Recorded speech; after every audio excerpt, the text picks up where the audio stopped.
over your body. So the middle class, the way that they differentiate themselves is by saying that we have enough resources to protect our bodies. And if you're part of the middle class, then you're expected to adhere to a very strict morality. Okay, does that make sense? That's where we get the idea of morality from the development of the middle class. As a middle class, you have sexual, you are much more sexually pure, but also you have a new idea called childhood. If you are a poor person, your child age 6 starts to work. Okay, at age 10, he or she may be working in a factory, and by 12 may be dead. What the middle class can do is give his or her child a childhood. Okay, the modern concept of childhood comes from this period. We'll be looking at this. All right? Okay, so that's the idea here. The Enlightenment basically was a movement in which a new group of people, the middle class, they've always existed, but now they exist in quantity. And they have more resources than they used to have before, especially literacy, access to information. They have more wealth. They have more technology. They are the future leaders of the world. And as such, they want to embrace a new identity. And that's why we have the Enlightenment, okay? The Enlightenment was basically a period when they tried to bring the ideas of science into society in order to create a new middle-class identity, and it still exists today, okay? All right, so that is the basic framework for today. Now we will look at specific writers and thinkers of the Enlightenment. Okay, any questions so far? Okay, great. All right, so let's start looking at some major thinkers of the Enlightenment. Okay. All right, so today's class is on the European Enlightenment. Now, what's really important for us to remember is that there are major ideological differences between the British Enlightenment and the European Enlightenment.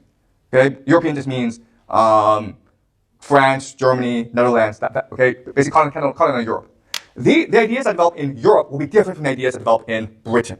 After the French Revolution, we'll look at Britain specifically, but now I just want to focus on the European Enlightenment, okay? So please remember that. The British Enlightenment and the European Enlightenment have contrasting ideas, even though most historians consider them part of the same historical movement. All right, so what is Enlightenment? It is a movement to systemize and institutionalize Dante to create a new European middle-class identity. So all these ideas are coming from Dante, but there is a major difference that we must remember. Remember, the Enlightenment, for the Enlightenment thinkers, what God left us is capacity to reason. Through reason, we can access the mind of God. Okay? Reason is the fundamental principle of the Enlightenment. That's not what Dante said, though. Okay? Dante said, love is what God gave us. Love is the light in us. Now you think, well, what's the difference between love and reason? Okay, what I will do over the course of the semester is show you that there's actually a huge difference between love and reason. Specifically, reason is independent. You can, by yourself, reason out things. But love requires you to connect with someone else. Either your child, your wife, your mother, who knows, okay? But you must connect with someone else. And because of that idea, interconnectedness, it puts a restraint on your reason. But if you're capable of reasoning by yourself, you can reason anything, including concentration camps, nuclear bombs, genocide, okay? So there's a huge difference between love and reason. And it's really important that the Enlightenment thinkers see reason as a central organizing principle of human society and not love, okay? So I just want you guys to keep that in mind as we move on. The Enlightenment happened mainly in salons. These are places organized by wealthy, bourgeoisie, women, and these salons were not political. They were mainly designed to learn manners, speech, refinement, right? Because they're trying to differentiate themselves from the nobility, the clergy, and the peasantry. And one way that they want to do this is through their education, through their knowledge, expertise, okay, salons.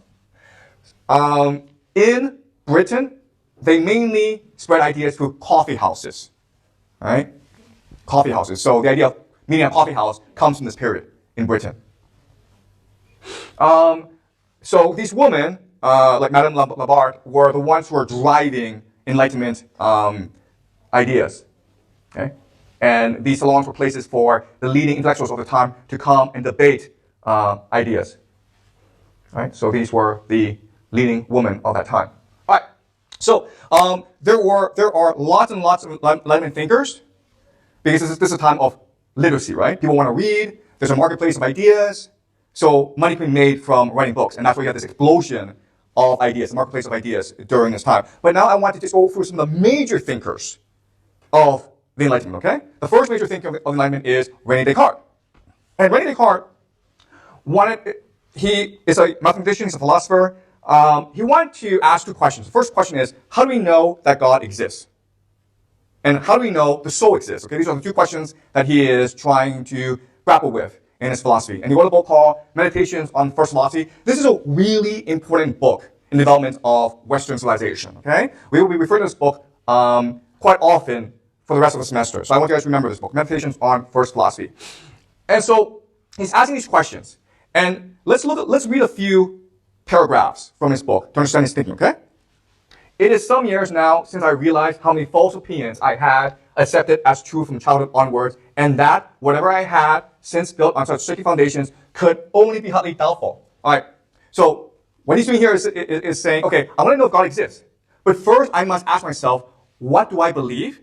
And how do I know if it's true or not? I must look inside myself. All right?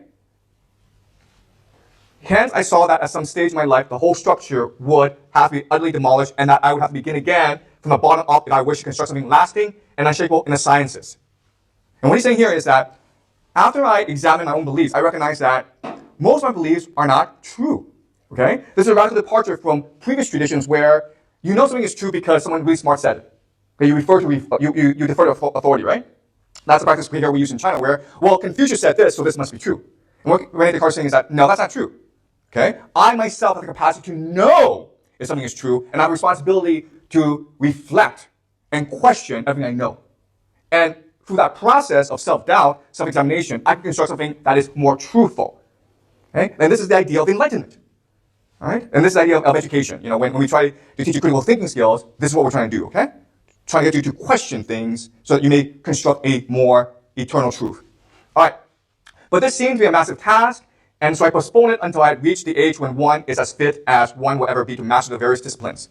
So to get to this point, you also have to go through a long process of education, okay? You just can't be like, okay, I'm going to do this right now. You have to first learn these beliefs, and then you have to go back and then re-examine these beliefs.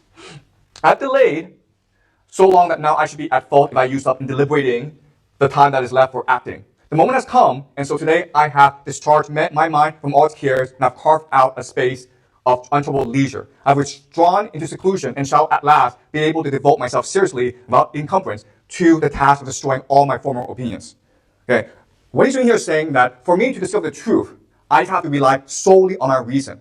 Not debate, not talking to others, not reading old books, but by self-examination.